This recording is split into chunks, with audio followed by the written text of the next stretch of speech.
and welcome back to my channel. Welcome if you are new. This video is so bittersweet because if you are new to my channel, I have a 2-year-old and a 4-year-old. With Alani, I was breastfeeding right up to her 2nd birthday. At that point, I was already pregnant with Emmy, so I wanted to make sure that we cut it off so that I had some time before I was right back to nursing a ton. And with Emmy, I decided that I just wanted to go until we both were kind of over it. I definitely was over it before she was. I was ready to be done. If it was up to her, she would probably be still nursing, but I did some things to try to make it easier on both of us, and I figured I would just share what made it easier to stop. When I had Alani, who was my oldest, my goal was to reach 1 year. I didn't really have too many issues breastfeeding, so we kept going. And my motivation was more just to have that break. With Emmy, I didn't really have a huge motivation to stop because she is my last baby. At least that is the plan. We do not plan on having any more. So it was a lot harder to kind of just make a time that I was gonna stop. I told myself that maybe I would stop right before she turned 2, just like Alani, just so that I had like a time frame in mind. That didn't happen. I told myself that maybe I would wait till she was 2.5, but that wouldn't be until I think May. What ended up happening is Evan, my husband, qualified for a work trip that will be in May. And I realized that the easiest thing would be for us to stop ahead of that time so that it was easier for us to be away. If she was already used to not nursing anymore before we left for our trip, it would be easier for both of us. So as I said, I had originally thought that we would stop before 2. What I did when my goal was November was I stopped feeding on demand in August. So I wanted to have a gradual slowdown from August to November. I told myself that August was the last month that we would be feeding on demand, and from there it would just be 3 feeds a day. And those 3 feeds were morning, afternoon, and night. She was still nursing right before nap time, and she was nursing right before bedtime, but she wasn't necessarily nursing to sleep, not unless she was really, really tired. Emmy didn't take a bottle very well for a long time, so I think having a child that nursed for 2 years on top of having another child that then didn't really like bottles is something that helped me to be ready to be done with breastfeeding. But by this point in August, I could breastfeed, or my husband could give her like a sippy cup of milk, and she would be fine with that at nighttime. So after we moved down to just 3 feeds, the next month I took out that morning feed. So when she woke up in the morning, the first thing she would want to do was nurse, and I just stopped giving it the option. I made sure I had food ready. I made sure I had something to play, like something that would distract her and not even make her think about milk. Now, sometimes we would do that, or she would eat, and then afterwards she would ask for milk. And those were moments I had to be strong. There were definitely times that I gave in, but those were moments that I had to just tell her that there was no milk, or I would give her a cup of milk and just help her to understand that that was no longer going to be a time that she was going to be able to nurse. Again, she wasn't quite 2 yet at this point, but she was able to understand a lot when I told her those things. My goal then was for October to be the month that I took out her nap time nursing session, and then for November to be the time that I took away the nighttime nursing session. So that was my original plan for weaning, and it just didn't happen. We had a vacation that we took in November, and I just wasn't ready. I was not ready to be done yet.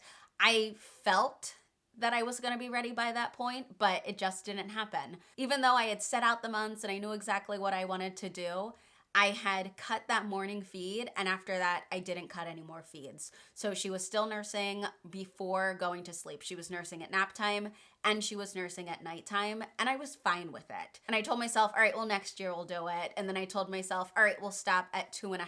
I feel like if that trip in November had ended up just being my husband and myself, then I probably would have stuck to it. But since Emmy was going with us, it really didn't cause any issues for her to still be nursing, and I just wasn't ready yet. That is one of the big things. If it's really not going to get in the way of something and you're not ready yet, then it is okay to continue. And honestly, I'm really glad I did. I'm glad I went for longer, because now that we are done, I'm ready. Like I actually was ready to be done by this second point. And at first I was kind of frustrated with myself that I had set this all up and I was going to be done and then I wasn't.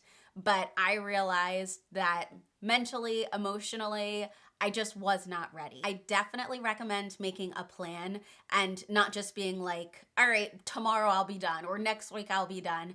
You should really give yourself time to think. You should give yourself and your baby time to adjust. I just think it makes it a lot easier on the both of you. And hey, if you get to that point and you realize you're not ready or your baby's not ready like I did, it's okay. At nap time and nighttime, we have a routine that we do with the girls that also involves songs and a book. So when I did take away that feed at nap time, there were still other things that she was doing.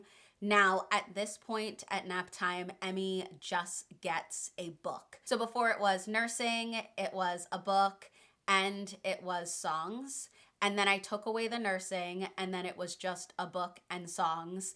And then now we just do a book. I just feel that it helps to gradually make those adjustments. And for me, I will make them over a month or multiple weeks, especially because sometimes in there someone's getting sick and it's throwing things off. So I like to give myself plenty of time for us to make those types of adjustments. Now, as I said, bedtime was the last thing for us. Bedtime was something where we changed the entire bedtime routine for both girls because, as I said, we're preparing for this vacation.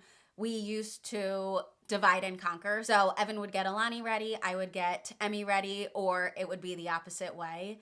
But we were doing bedtime separately and we have started doing bedtime together. That coincided with me not nursing. And that ended up being a really great distraction for Emmy. Now, obviously, that can't be the case for everyone, but I do suggest either adding in something fun or just doing an extra song, something that can kind of become a distraction and make the adjustment a little bit easier.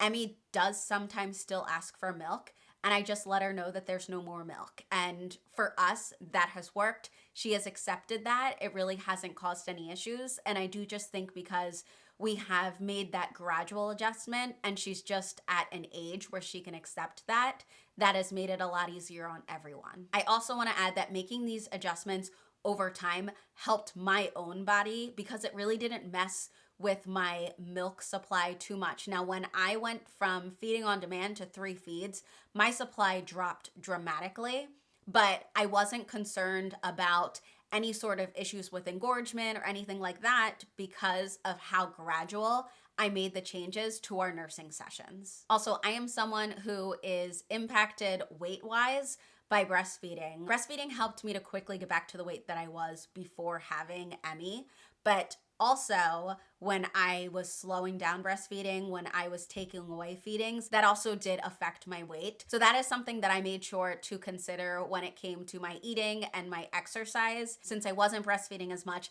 I didn't need to eat as much. And I made sure to make those adjustments so that I wasn't all of a sudden surprised by sudden weight gain. Because for me, at least, how much I am breastfeeding definitely affects my weight. The other thing that we are going to be doing that we did with Alani as well when she was done with nursing is getting rid of this chair, which for Alani, it was just, we got her a love sack. She has a love sack in her room, and we took the chair out because it was going to be in the nursery. Now, this time around, it's a lot more emotional to get rid of the chair because we're going to be fully getting rid of it. It's leaving our house. It's not going to a different spot in the house. It's not going to the next nursery or anything. But I think it just helps to close that chapter, both for myself and Emmy. So obviously we could still sit in this chair and we could rock and we can sing and all of those good things. And if you have your chair and you're not ready to get rid of it, like that is completely fine. But for me, I know that it makes it a little more emotional to still have the chair. And for Emmy, that is such a connection for her to sit in this chair when she's nursing. So we are going to be getting rid of this chair, and we ended up putting a teepee up in Emmy's room. That is now a fun spot that she has, and then I am able to make this space into an area where I can put up bookshelves, because we have all of these books that I haven't been able to display because we just don't have the space in her room. It's going to help to open up this space for some more toddler-friendly things that Emmy can enjoy. And she's really starting to get more into books, so I'm really excited to be able to display more of her books. It is going to be pretty emotional to get rid of this chair, and I definitely think I'm going to cry, but I'm ready, and I'm just excited that her room is going to be transitioning more into a toddler room. But those are the things that have helped me with ending breastfeeding after more than 2 years of doing it. I really think that making it a gradual change is something that was helpful for my body and also just helpful for the two of us. If you have any tips for weaning, please put them in the comments. And if you have any questions, leave those in the comments as well. As always, thank you so much for watching, and I will see you in the next video. Bye.